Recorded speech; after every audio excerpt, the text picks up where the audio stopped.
I want to thank you all for joining us today. This is a fun day of learning with lots of different things going on. And after listening to that keynote speaker, we really feel that our presentation really runs very parallel to a lot of the things that she was saying.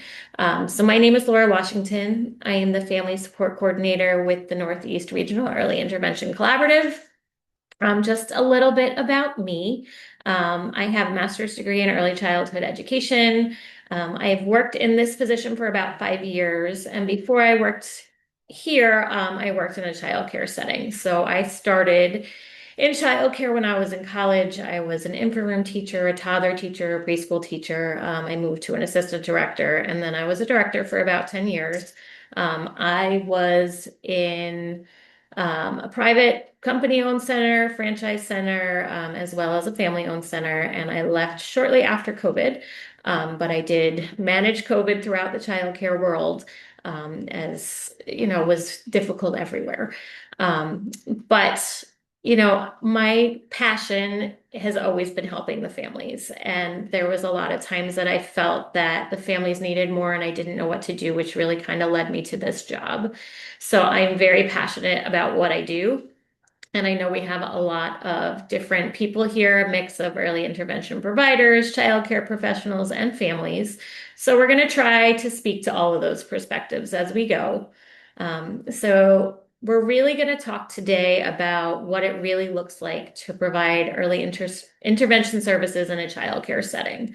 Coming from a childcare background, I've heard a lot of pushback about how early intervention can be disruptive in a classroom, how teachers want early intervention to come at times that are not part of the child's daily routine, etc. But I've also seen firsthand what happens when everyone collaborates together.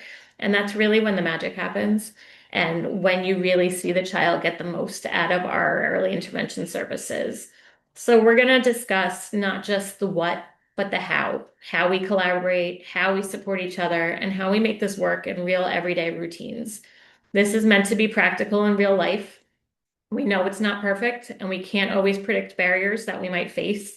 But at the end of the day, early intervention works best when we're working together, families, providers, and childcare staff as a team. So now I'm going to let my counterpart, Jenny, introduce herself, and we'll go from there. Great. Thank you, Laura. Hi, I'm Jenny Lynn. I am currently the Family Support Coordinator with Mid-Jersey Cares REIC. And in my previous life, I was the Administrative Director of the Early Intervention Program at Children's Specialized Hospital for over 30 years. I'm also a member of the SICC and Chair of the Service Delivery Task Force. The task force has been working on the topic of providing early intervention services in childcare for quite some time, and I feel like today is the culmination of the committee's hard work. When we're done today, you will come away with some tools and techniques, what it looks like, why it matters, and how we can support meaningful, functional outcomes for children and families. We'll also focus on the importance of collaboration because strong partnerships between families, childcare providers, and EI practitioners are truly what makes this model successful. So the agenda. So today we will cover IDEA and natural environments. The Individuals with Disabilities Act is the federal law that ensures that all children with developmental delays have the right to receive an appropriate education and developmental services, including EI services in the natural environment. The natural environments are simply supporting the child's development within their everyday routines and familiar settings, like their home or childcare, which is where the learning occurs naturally. We're also going to talk about the triad and coaching model, which is the triangle that brings together the family, the childcare provider, and the EI practitioner. This is where the practitioner uses the coaching approach to build the caregiver's skills so that the caregiver can support the child's development throughout the everyday routines. It is the foundation of how EI works across childcare settings. This is where the practitioner's role shifts from providing services directly with the child to building the capacity of the caregiver. Then we're going to talk about delivering the services in a childcare center. It's not just the location of the services, but rather integrating individualized strategies into everyday childcare routines. This is how children can practice skills alongside their peers in a natural, inclusive way. And then we're going to be ending with some case studies and some, time for questions and answers. So the learning objectives, the triad model reflects the state-aligned approach guided by the New Jersey Early Intervention Department and best practices in early intervention. When we were preparing for this presentation, we decided a how-to approach would be the most beneficial, as it can move people from understanding to doing in a clear, practical, and confidence-building ways. So for EI providers, Yeah. it's not just the theory behind the services, but what practitioners are doing during the visits. And for childcare centers and families, it's a peek into exactly what these services look like and what to expect when the location of the services on the IFSP are the childcare center. We'll also touch on rules and regulations and clarifying roles, who does what when EI is happening in childcare. And by the end of the day, the goal is that you will feel competent and confident, not just in understanding the model, but actually applying it. So first and foremost, we have to talk and be accountable to the EI system to ensure compliance with IDEA, Part C, and the NJEIS policies and procedures. So the service coordinator is responsible to ensure that the child's IFSP lists the location of the services as occurring in an inclusive, natural environment. So of note, you are able to substitute the location of the services for a short period to gather information about the child's routines or to offer feedback to the family. However, if a child is to receive ongoing services at the childcare, the IFSP must be amended and updated to reflect the routines that are unique to a childcare setting, such as maybe a socialization goal or an outcome involving interacting and adjusting to a group learning environment. Consents. As you know, parents are required to sign a consent before any information can be shared. We recommend that two consents be signed, one by the teacher and the other by the director, so that either can sign the service log. These consents are then uploaded by the practitioner into EIMS. The practitioner. At the end of every session, the practitioner must log the session in EIMS and complete the session note. The note should include the evidence-based strategies that the practitioner addressed toward the IFSP outcomes and how the practitioner integrated these supports into the classroom routines. The session note should be emailed to the family according to each agency rules and regulations while maintaining compliance to FERPA and parents' rights at all times. So why inclusion in childcare matters? Simply, children learn best from other children. In an inclusive setting, they are seeing language, play, and social skills modeled and occurring together all day. They feel included, accepted, and part of the group. Childcare is where friendships start and where emotional growth and secure, trusting relationships develop. Kids learn how to take turns, problem solve, and navigate social situations in real time. Group settings naturally create opportunities for independence. Making choices, following routines, and participating alongside peers builds confidence. Skills are best learned and retained when practiced in real-life functional settings, right? Did you ever try to learn to ride a bike by reading a book? It doesn't happen. Instead of working on a skill in isolation, we incorporate them into snack time, circle time, on the playground, real routines in the life of a baby and toddler. And all kids benefit from inclusion. Kids with disabilities gain access to peer models and richer social experiences. Children without disabilities gain leadership, patience, and collaboration skills. And kids recognize and accept differences from a very early age. It builds empathy and understanding and promotes a sense of community.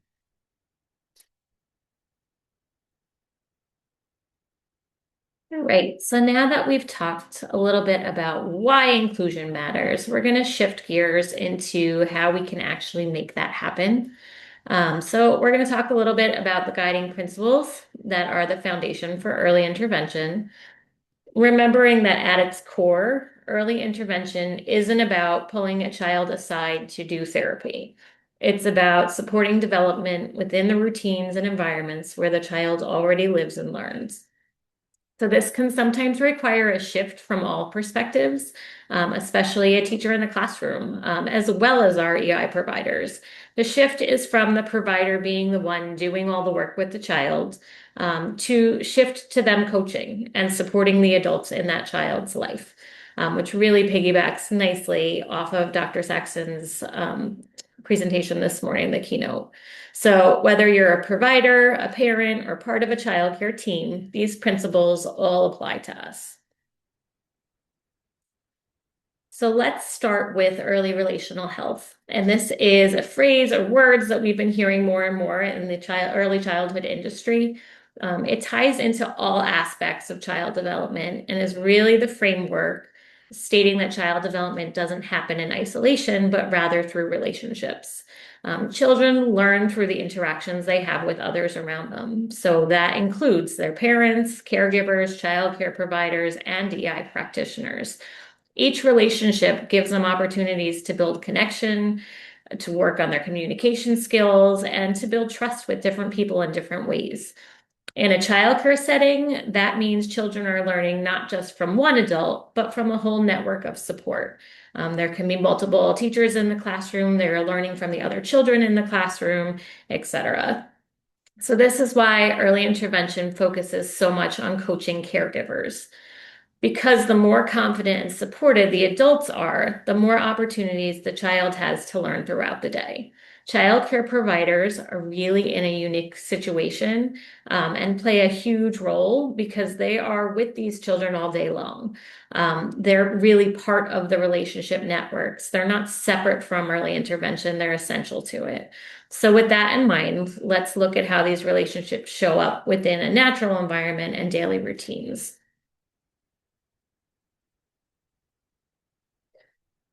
First and foremost, as Jenny mentioned a few slides ago, natural environments is the law. IDEA states that early intervention services happen in a child's natural environment.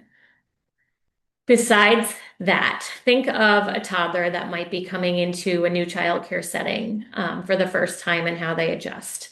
It often takes weeks for a child to feel comfortable in a new setting. It's often that that child will come in and they will cry off and on throughout the whole day. And it's really not until they build that trust with a caregiver that they start to acclimate to the classroom. While they're adjusting, they're not taking in the daily routines. They're not learning from circle time, because they're really focusing on just feeling comfortable and working there, to make that connection with the person, which ties us back to the early relational health, making that connection with people. So we really take that barrier out for early intervention providers because when we're in a natural environment, the child is already in a space that they're comfortable in. They're comfortable learning, they're comfortable playing. So, as we keep stating, children learn best through everyday experiences, not those isolated therapy sessions, which is why we are focusing on that functional outcomes within those everyday routines. Collaborations with caregiver is a required element, and together the team can conduct ongoing assessments of the child. Families and childcare providers are with the child all day long. They're essential partners in supporting development. And then together, the team can observe, adjust, and support the child in real times across real routines. So natural environments are more than just a location. They're about participation and routines and relationships. And once we understand that services happen in the natural environment, the next question is, what does that actually look like day to day? So that's where routines-based intervention comes in. Routines-based intervention means we're using the child's everyday activities as the context for learning. So instead of creating separate tasks, we're embedding strategies into what's already happening. Routines are predictable, repeated parts of the day. So what's better than a structured childcare center that has all these routines in place? Look at when you drop a child off, when they're in circle time, when they're in meal time, when they are in nap time. It's usually posted on the wall of a childcare center, the routines of the day. And there's a lot of transitions that happen throughout that day too. They're happening over and over again, which gives children multiple opportunities to practice skills. So when we use routines, we're not creating extra work. We're not coming in with a lesson and taking over the classroom. We're using what's already there. And this is how we get functional outcomes. Skills are being practiced in the exact moment they're needed, not in isolation. So instead of working on requesting at a table, we might work on requesting something during snack time. Instead of practicing transition, by ourselves, we support the child actually transitioning from getting in line or going outside or cleanup time, snack time, etc. And this ties directly back to inclusion because there are routines that are happening alongside their peers. That's where peer modeling, social growth, independence, communication, it all happens naturally. So our goal is not to add more to the child's day, but to have early intervention work with the teacher and child to be more intentional in what's already happening in the classroom. And looking at this slide, it really gets at the heart of why we use the coaching model in early intervention. If we think about 1 hour of direct intervention a week, that's a very small window. But when we partner with the families and caregivers, that learning doesn't need to stop when the session ends. By working through caregivers, that 1 hour can turn into hundreds of learning opportunities throughout the child's day. Because caregivers are there during all of the routines, they can use strategies again and again in real time. So this connects directly to the routines-based intervention. Those everyday moments are where the learning is happening. You see how kind of everything piggybacks off of one another. Thank you, Laura. So now let's talk about the triad. The triad is the family, childcare, EI relationship between the family, the childcare, and the practitioner. The family is at the center of the triad model, and the EI practitioner and childcare are essential partners. Families share their priorities and their concerns. They reinforce the strategies at home, and they communicate progress. The family is the anchor, and the team aligns around them to support the child. The childcare provider creates a supportive, inclusive environment and uses daily routines to reinforce those skills. They should be included in joint planning, such as during the evaluation process and the IFSP development.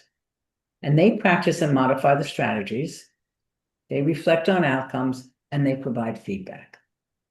Now, the EI practitioner, they guide and coach the caregivers to use effective strategies and techniques that support development throughout the child's daily activities. They do not provide direct therapy. They model and support the adults, and the adults support the child. They build the capacity of the adults with whom they work. Now let's delve deeper into each role in the triad and the application and the practical application of everyone's roles. We know that families are the essential partners. This slide focuses on what that actually looks like in practice. Families support the child by asking questions. Simply, how did today's session go? Was Craig able to sit for circle time and participate? Last week you mentioned that when he held the hand of the child next to him, he was able to sit longer. Did this happen again today? And adjusting strategies when needed. At home, Craig was able to sit for a short book before bedtime, but we have to make sure we stick to the routines and get him to bed on time. It also helps when his big brother sits with us for the book. Their input isn't extra, it's essential to effective interventions. On Saturday, he was having a lot of trouble sitting for dinner. When we tried putting his favorite monkey in the high chair next to him and let him feed Cheerios to the monkey, Craig sat for the whole meal. This information can be relayed in a session note, notebook log, or a conversation with the parent teacher, or a call with the practitioner. And why does the family role matter? Because families know their kids best. Family priorities guide the outcomes that matter in the daily life of the family, not just in the EI session. I think this morning we heard all about that. And this is how relationships are built between the family, the child, childcare, and the practitioner. Children make more progress when strategies are reinforced by the people who spend the most time with. Now, the role of the childcare. So the role of the childcare is really about supporting the child's participation in their everyday routines while partnering with families and the EI team and adhering to the principles of IDEA. It doesn't mean adding more to their day or more work to the childcare workers. It's about being intentional with what they are already doing. Good quality childcare creates inclusive environments where all children have the ability to participate and engage. Observing the child in real life situations and connecting the environments is key. It helps everybody stay aligned. Childcare staff are not separate from early intervention. They're a critical part of the team.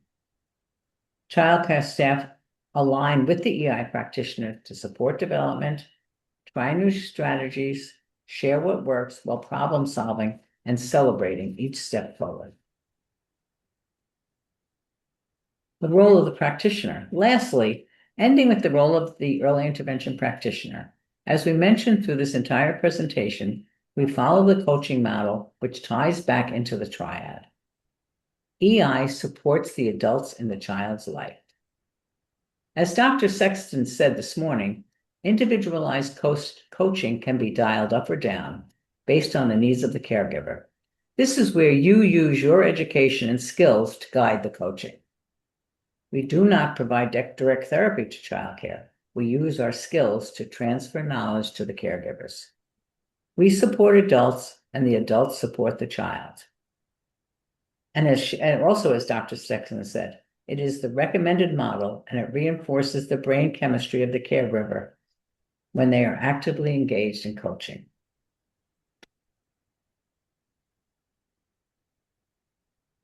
So, as we talked a little bit about the model, let's break down what this actually looks like in a childcare visit.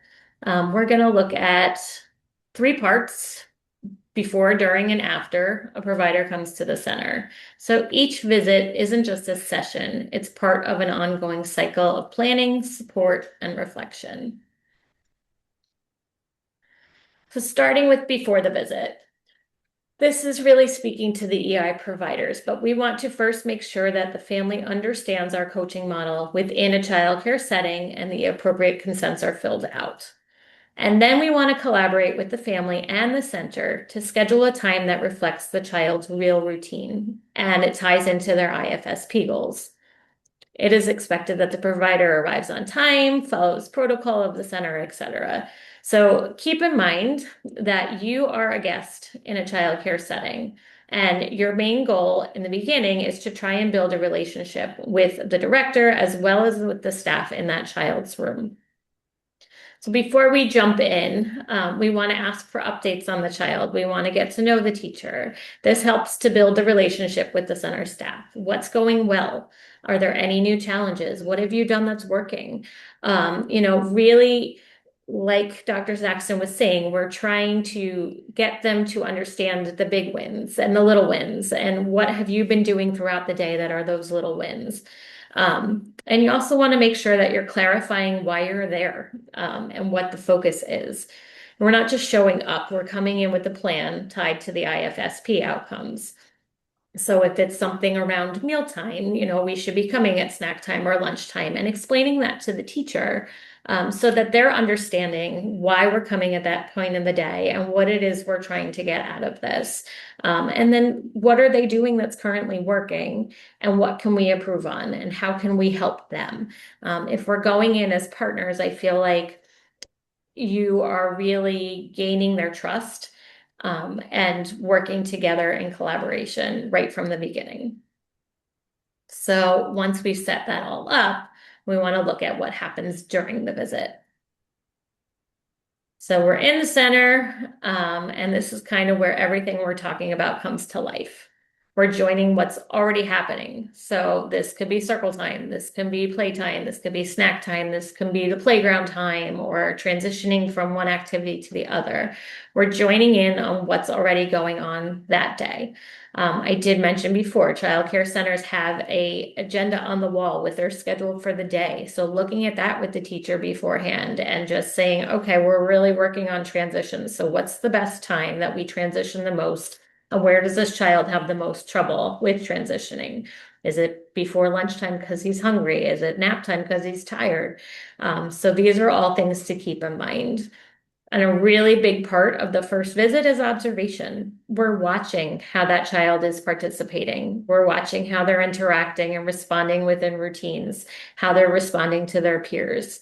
It helps us identify the natural opportunities for support.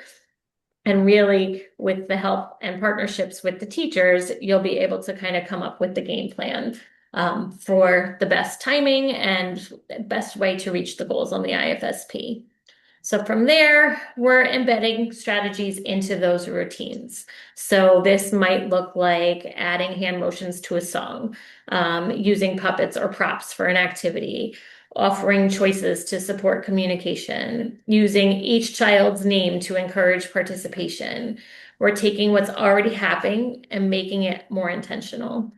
We're also including other children in the activities. We're not pulling one child aside. We're supporting participation within the group. So this allows for the peer modeling and the social interaction and for a more natural, inclusive environment. We may briefly model a strategy, but the goal is for the caregiver or teacher to try it. So we're modeling it for the teacher, and the teacher then tries it for the whole class. And that's where the learning is really happening. If you leave and it really looked like a typical classroom activity, that's what we want. We want to take a step back and watch what's working and what we can do and reflect on what comes next.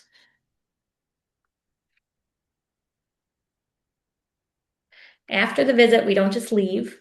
The real impact continues in what happens next. So we start by reflecting on what worked during the visit. And just as importantly, we acknowledge and praise the caregiver and teachers for whatever they implemented. You want to build their confidence and reinforce what you see that's going really well so it continues. It also helps strengthen that partnership between the provider and the caregiver.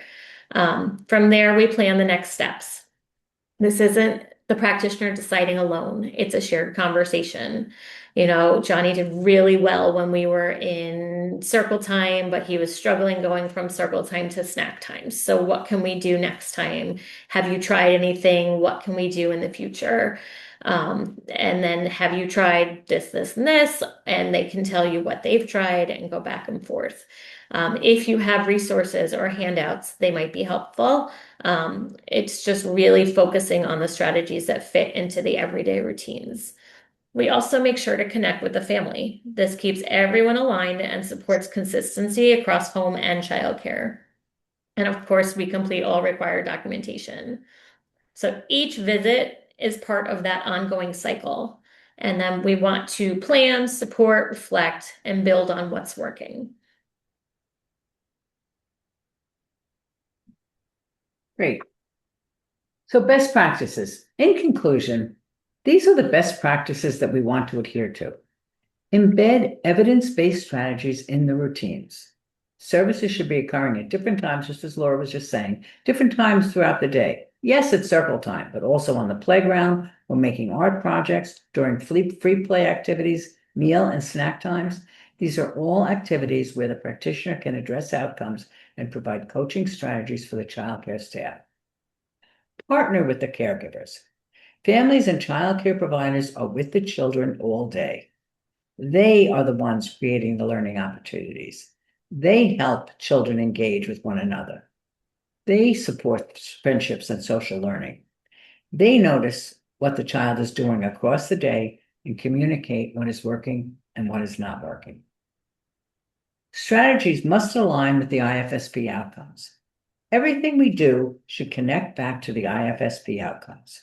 It keeps our work meaningful, intentional, and accountable. Document clearly. Clear and concise documentation matters. It reflects the session strategies, why they were used, and how it connects to the child's progress. And maintain communication. Finally, maintain strong communication across families, childcare providers, and EI practitioners. That's what keeps the triad working. When we embed strategies, partner with caregivers, and stay aligned as a team, that is when we see the most meaningful progress. So, common pitfalls. So, the main one that we hear all about is the pull-out therapy approach. Childcare centers saying, you must take the kid to the other room. Like, we can't have that here. And my response to you is, don't do it. Children learn best within their natural environment. You should never be alone with a child. You're leaving yourself open for problems. When all agencies train their practitioners to follow this model, more childcare agencies will understand and welcome the coaching model. The problem is when one agency practitioner pulls a child out and another agency follows the state-supported model, controversy and confusion arise. When you exclude caregivers, you are missing the focus of the intervention. They are the ones providing the learning opportunities. And frankly, it's against the law. So focusing on the child, only on the child. Caregivers provide the learning opportunities. Skipping the IFSP discussion. Having all parties at the table to discuss outcomes ensures effective, family-centered early intervention. If you're not connecting back to the IFSP, it's easy to lose direction. Incomplete documentation. It makes it hard for a team member to provide consistent support, and it's difficult to adjust strategies and measure progress. Poor communication. When communication is not ongoing, the whole triad is affected. Clear, consistent communication is what keeps everyone aligned. And when everyone is on the same page, it increases the confidence and confidence level of the whole team. So now we have a few case studies that I think Laura was going to start with. Yeah. We have couple of situations that we would, Yeah. encourage your input.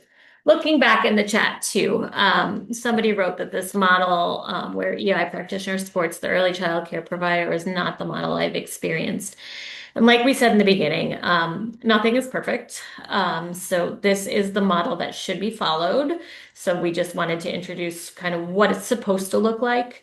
And if it's not, now you have the knowledge to be able to ask and kind of correct as it goes. Right, and that's the purpose of today's presentation, really, is all about coaching and how we should be embedding coaching into our early intervention services. Right. So we wanted to do a few case studies. And then if you want to raise your hand or write in the chat, just kind of your thoughts to make it more of a conversation, we would appreciate it. So we're starting with Lucas. Lucas is a 28-month-old toddler. He's enrolled full-time in a community childcare center. He was recently found eligible for early intervention due to delays in expressive language and social interactions. His IFSP includes speech therapy and developmental intervention. So the challenge that we're facing here, speech therapists and child development specialists reach out to the parent and the parent asks them to contact and arrange the services. When they reach the director, she tells them we don't allow outside therapists in the classroom. It disrupts their routines. If the child needs therapy, you can work with him in the hall near the bathroom. So our question to you is how might you respond in this situation? And if you want to write in the chat or raise your hand, we can kind of go from here and just kind of talk through it.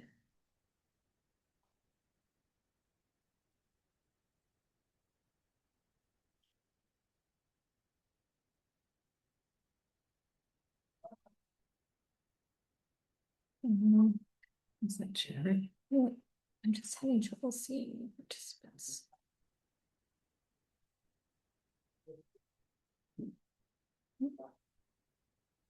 Has anybody come across this? And if so, what can we do in these Right, how would you handle situations? it? Jennifer says, I always allow therapists in the room with the children. It's never a problem. Good. I have to say, working in a childcare center, um, I did get a lot of pushbacks from my teachers that they didn't necessarily want that because they found that it was distracting to the other kids because everybody wants to be part of it, which, they have to understand is kind of part of early intervention. And that's what we're really going for. Um, let's go to the next slide if people are writing. Let's see, I would explain that I am there to facilitate and follow their routines and assist in what they are already working on. If the pushback continues, I reach out to the parent and try to work something out. I usually respond by saying we're here to support the caregivers and help them manage the child. I've never had this particular issues. Teachers and directors have been exceptionally accommodating in my experiences. Explain role is not to disrupt routines, but to support daycare staff and support the child to participate in Absolutely. routines. Absolutely. So we had some suggestions that we came up with too. I don't know if we're ready for Yeah. that yet. Get directors on board to reinforce with staff. I think getting the director on board is really a very important step, and making sure that they understand. Though also, we are here as family support coordinators to help educate anyone that might be working in childcare that doesn't understand our model. So going through this and being able to talk to the director to help them understand if they're giving you a lot of pushback, we are always here as a support as well. Right.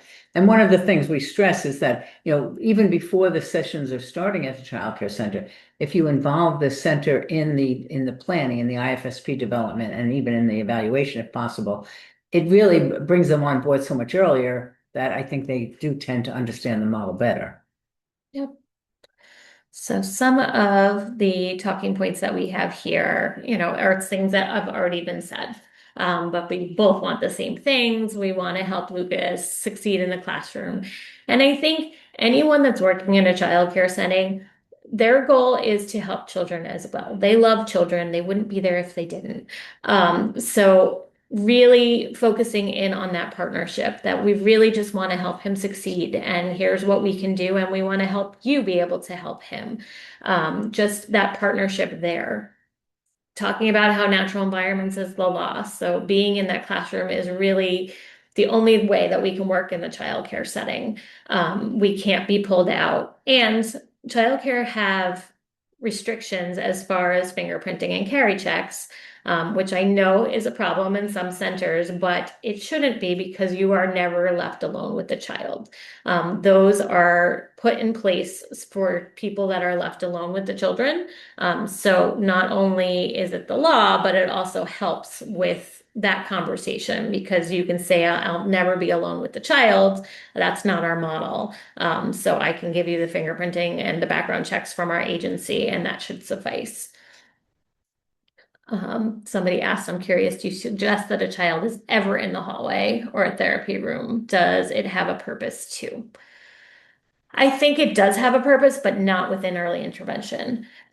So depending on if they have other services, but that could be something that they could go to an office for.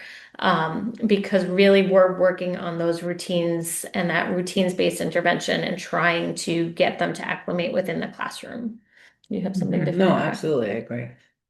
Um, for the evaluation, as a SPO service coordinator, we are told to ask that the child care providers need a set aside area for the evaluation. Could this be setting up the child care staff to think that services also need to be in a set aside area? Yes. Well, yeah, but I think that during the evaluation process, you can explain to the childcare worker that, this is for the evaluation. We would need to get a picture of him and what his skills are.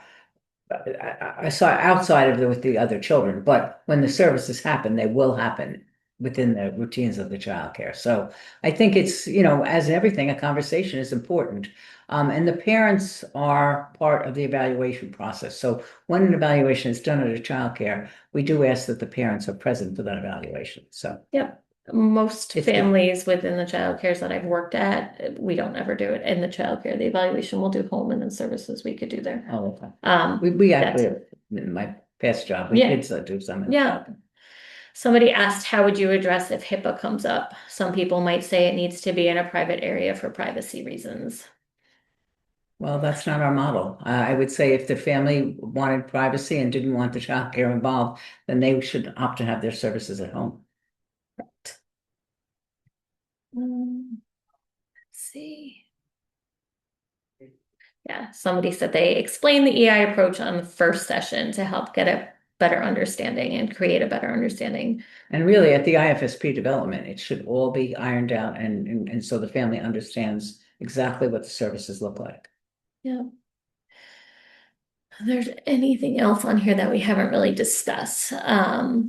Basically telling them that all children are learning from each other, Mhm. engaging and developing relationships with peers will be beneficial. We don't want him singled out. We don't want Lucas singled out. The Right. parents want him included with his friends and classmates. Yes, they wrote some classrooms often don't have an active routine to support the child, and the teachers report that you're doing nothing with the child. I think that that would really be that collaboration piece with the teacher. I'm sure that there is some type of routine that's going on. So if you're going during drop off where there is really not a routine, then maybe that's not the best time to be in the center. And talking to the teacher because we want to help give them the skills to partner with us. So if a routine would be helpful for this child, can you tell me a little bit about when they come in the morning? Can we try and establish a routine? What do you think will work? What don't you think will work? And being able to have that open back and forth communication should help the teacher understand that it's not that you're doing nothing with the child, it's that you're looking for these opportunities and how can you help them create these opportunities for the whole class? And you have to build a relationship with the child care teacher. And that's what this is all about. It's all about building a relationship with each other. So if you have a relationship with that person, I think they will understand a little bit more about what you're doing. Correct.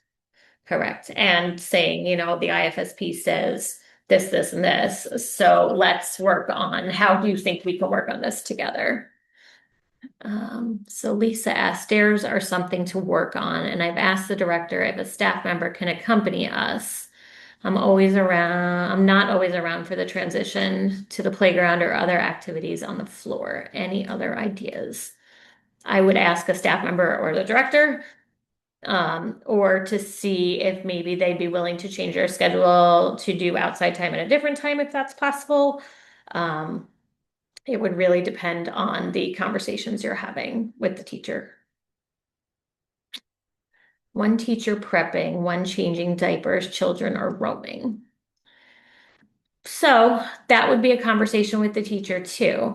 This child I think could really benefit from a routine. And I notice that you're prepping right now. Do you think I can help you prep a little bit later so that we can do this while the other teacher is changing diapers? I think this would be a better model for the classroom. What do you think is working here? What's not working, etc. You want to go to the next? Sure, sure. So, maybe. You can do it. Yeah, hi. So we have Sophia is a 30-month-old child enrolled in a busy toddler classroom. She recently became eligible for EI with delays in communication, social engagement, and gross motor. Her IFSP includes developmental intervention and PT to support her participation in everyday classroom routines. Sophia's parents want services at childcare because she spends much of her time there. She is also resistant to trying new things and she shies away from other children at a public park. They don't have any other children near where they live, and they live in a small apartment where she can't practice climbing or moving freely around her home. So we did have three outcomes. Sophia will use 2 to 3 word sentences to request items during meal and snack time. Sophia will engage in pretend play activity with peers. And Sophia will go up and down the slide without assistance and climb on age-appropriate playground equipment during playtime. So those were the things that we'll be working on. Okay, when the center is contacted about scheduling, the director tells them we tried that already with another child and it was a big disruption. Therapist keeps interrupting the activities and pull the teacher away from the group. It was stressful for everyone. I felt like we were being judged. which really ties back to one of the comments that just came through with the chat that many daycare providers are overwhelmed and do not have the time to have conversations, and some are not interested in learning strategies to implement. At other times, daycare providers seem to be standoffish as if our presence is correcting what they're doing wrong. And I think a lot of that is perception. So I get it because childcare is nonstop. There's always something going on, there's always something, and a lot of the teachers are overwhelmed. And I think it's just that buy-in and making them understand that you're here to help. Um, and that is education, whether it comes from family support coordinators, whether it comes from you, whether it comes from the agencies, just having an understanding of why we're there and what's happening. We're hoping to get into more staff meetings. We're hoping to be able to educate those Mhm. childcare staff members so they understand what we're doing as well. Right. The more we do it, the more I think the outside agencies will understand our model. And like for something like this, I think one of the things, if you've had a bad experience, it might be that the practitioner and that childcare weren't a great fit. So, they can always talk to the service coordinator, see if they can get an experienced person that is used to working in childcare. We had an event the other day at Rock the Spectrum, a play gym for kids. And one of the practitioners came and I was watching her. I don't know if she realized I was watching her, but she was doing such a great job coaching this family at this Rock the Spectrum. Came from Ladison. And she did such a fabulous job just speaking with the families, talking with the mom, encouraging the child at this play group. And it was really, really nice to see. It was so wonderful to see that she really has this model down. And it's something that we all have to work on. It's not something that's maybe will come naturally to everybody, but it's something we have to work on. And I think the more we do it, the better we're going to become at it, like so many other things. I agree. Um, Nicole actually wrote, I wonder if this experience can tie back to the triad approach that we were highlighting. How can we be curious about what the staff experience and understanding so that we can begin to build that collaborative Mhm. relationship? I love that. Yeah. Somebody wrote, maybe the therapist can provide a coordinated plan with the daycare center to include the activities for child, be part of the activity with regiments of the day and the child care's activities. Maybe have a meeting discussion with the parents Mhm. and the director so that the strategies can be explained and Right. how the therapist will Yeah. actually carry it out. Right. Looking at the strategies are very important. You're right. That's a Yeah. good point. And I know, making sure that the family is comfortable sharing that IFSP with the childcare Mhm. is a big part of being in the centers because the teachers and the director have to understand what it is that we're looking at. Right. Perhaps a seminar for preschool program directors on EI in the classroom would be helpful. So we actually do offer on NJCCIS, we do offer a overview of early intervention for all childcare providers as well, usually once a month. Um, the word therapy versus coaching is misguiding expectation. Yeah, and we're trying to brand that and kind of get away from therapy and into coaching. I'm gonna go to the next slide too. But And even though I understand the difference between therapy and coaching, but that's where you have to use your skills. That's your skills as a therapist to help to coach the practitioner. I mean the EI, the child care, excuse me. But that's really where your education comes in and your expertise. right. All right. So I don't know, do you want to hit some of these talking points? Yeah, so some of the talking points that we had addressed the concerns without being defensive, right? Explain that it sounds like the practitioner and the childcare were not a good fit, and changing to a practitioner with lots of experience in a childcare might make all the difference. Explain that we're here to partner with you, not to tell you how to run your center. And what was that expression that Sarah used this morning? Oh yeah, don't outparent the Yeah, parent. don't outparent the parent. That was I think that was a really good phrase. We want to build trust with the child care and the staff. And all children can benefit from additional strategies, not just the child receiving EI. And these outcomes really need to be addressed in childcare. I mean, the mom can address them at home. And providing early intervention services in the natural environment is the law. All right. We want to move on to the last one. Sure. Maybe not. Good. 10 minutes. So Ethan is 28-month-old child attending a childcare center 5 days a week. He was referred to EI due to delays in both gross motor and fine motor. The challenges and occupational therapists and physical therapists were assigned to support Ethan through coaching strategies and betting on the daily routines of childcare. The director agreed to allow services at the center, but after several visits, became increasingly hesitant about therapists coming during classroom hours. She explained when the therapist comes in, all the other children want to participate. It becomes distracting to the class, and my staff can't manage all the children wanting turns with the therapy activities. Right. And some of the outcomes were Ethan will use age-appropriate playground equipment. Ethan will participate in arts and crafts activities. Ethan will engage with friends in the block corner. So looking at some of these challenges, let's skip right into it. Just really reinforcing. And a lot of this is really just going through everything we've talked about today. Ethan's skills are going to improve when they're practiced during real classroom routines. The OT is working on strategies that help Ethan feel less overwhelmed and more included with his peers. Ask the director and teacher if they can lesson plan to modify activities for the whole class. We'll use the activities already occurring in the classroom. We can work on fine motor activities by selecting a small group of kids. Yeah, I like that. To accompany Ethan and then switch them up so that the EI practitioner might have 3 or 4 kids and that the main teacher might have it, and that might lessen their burden as well. There shouldn't be therapy activities. The therapist should be using the classroom material during the actual classroom time to use them. Right. Right.